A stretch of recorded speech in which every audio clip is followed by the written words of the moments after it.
Il faut coordonner davantage les politiques de l'Union européenne et surtout des pays de la zone euro. Pourquoi? La raison est très simple.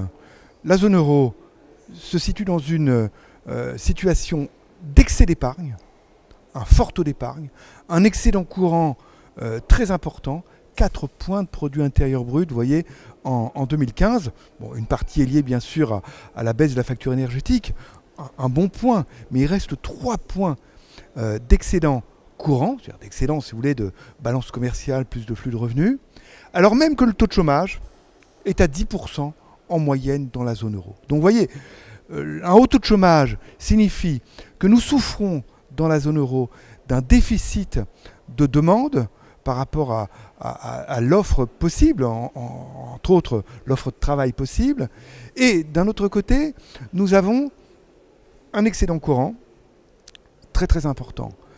Pourquoi est-on dans cette situation bloquée?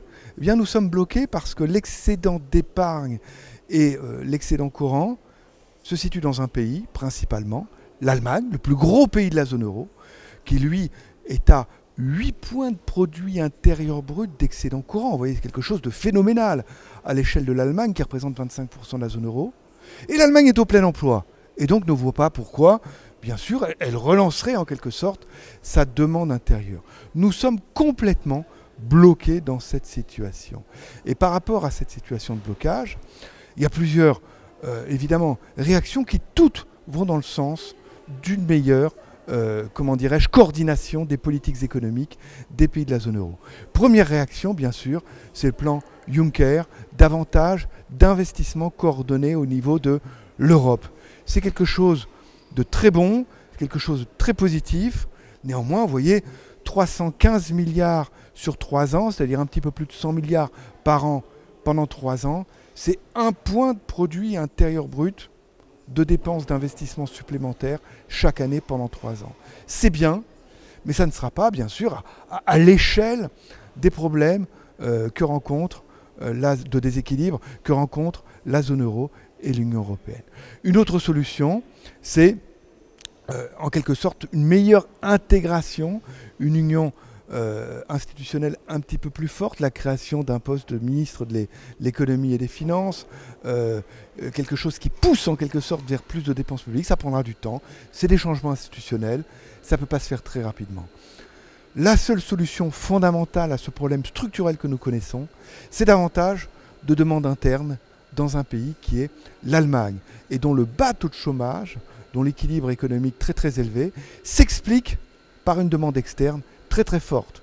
Beaucoup d'exportations, un excédent courant comme je le disais tout à l'heure. Ce qui signifie d'ailleurs que l'Allemagne est une réussite économique, c'est clair. L'Allemagne n'est pas un exemple.